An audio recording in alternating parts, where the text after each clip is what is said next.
ಮೈಸೂರು ರೇಷ್ಮೆ GI tag ಪಡೆದ ಕರ್ನಾಟಕದ ಮೊದಲ ಉತ್ಪನ್ನ. 18ನೇ ಶತಮಾನದಲ್ಲಿ ಟಿಪ್ಪು ಸುಲ್ತಾನ್ ರವರಿಗೆ ಚೀನಾದ ಅಂಬಾಸಿಡರ್ ರೇಷ್ಮೆ ಬಟ್ಟೆಯನ್ನ ಉಡುಗೊರೆ ಕೊಡ್ತಾರೆ.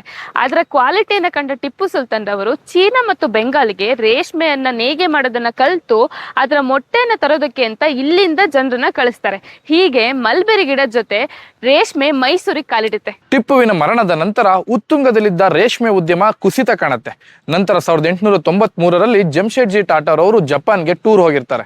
ಅಲ್ಲಿನ ರೇಷ್ಮೆ ಉದ್ಯಮದ ಅಗಾಧತೆಯನ್ನ ಕಂಡು ಅದನ್ನ ಭಾರತದಲ್ಲೂ ಪ್ರಾರಂಭಿಸಬೇಕು ಅನ್ನೋ ಪ್ರಯತ್ನದಲ್ಲಿದ್ದಾಗ ಅವರಿಗೆ ಕಂಡ ಅವಕಾಶ ನಾಲ್ವಡಿಯವರ ಮೈಸೂರು ಸಂಸ್ಥಾನ. ಮುಂದೆ 1896ರಲ್ಲಿ ಜಪಾನ್ ಎಕ್ಸ್ಪರ್ಟ್ಸ್ ಗಳನ್ನ ತನ್ನ ಜೊತೆಯಲ್ಲೇ ಕರೆತಂದಂತಹ ಜಮ್ಶೆಡ್ಜಿ ಟಾಟಾರವರು ಬೆಂಗಳೂರಿನ ಬಸವನಗುಡಿಯಲ್ಲಿ ದಿವಾನ್ ಶೇಷಾದ್ರಿ ಅಯ್ಯರ್ ಅವರ ಸಹಾಯದೊಂದಿಗೆ Tata silk farm and training centre ನ ಪ್ರಾರಂಭಿಸ್ತಾರೆ. ಹೀಗೆ ಕುಸಿತ ಕಂಡಂತಹ ಮೈಸೂರು ರೇಷ್ಮೆಗೆ ಮತ್ತೆ ಮರುಜೀವ ಬರುತ್ತೆ. 1912ರಲ್ಲಿ ನಾಲ್ವಡಿ ಕೃಷ್ಣರಾಜ ಒಡೆಯರ್ ಅವರು ಸ್ವಿಟ್ಜರ್ಲ್ಯಾಂಡ್ ನಿಂದ ಆಧುನಿಕ ನೇಯ್ಗೆ ಯಂತ್ರಗಳನ್ನ ತರಿಸಿ ಇಂದಿನ KSICಯ ಸ್ಥಾಪನೆಗೆ ಕಾರಣರಾಗ್ತಾರೆ.